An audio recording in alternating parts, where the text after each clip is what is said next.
ജില്ലയിൽ ലഹരി ഉപയോഗിക്കുന്നവരുടെ വിശദമായ പട്ടിക പോലീസ് തയ്യാറാക്കി. ജില്ലയിൽ 2465 പേർ നാർക്കോട്ടിക് ലഹരിയും 54 പേർ സിന്തറ്റിക് ലഹരിയും ഉപയോഗിക്കുന്നതായാണ് പോലീസ് കണ്ടെത്തൽ.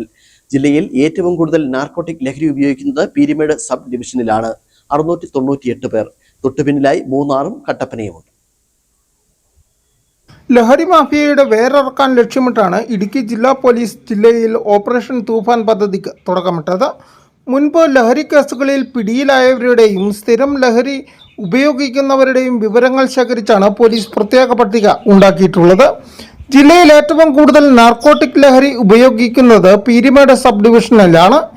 698 പേരാണ് ഇവിടെ നാർക്കോട്ടിക് ലഹരി ഉപയോഗിക്കുന്നത്. ഇടുക്കിയിൽ 587, മൂന്നാറിൽ 545, കട്ടപ്പനയിൽ 447 പേരാണ് നാർക്കോട്ടിക് ഉപയോഗിക്കുന്നത്.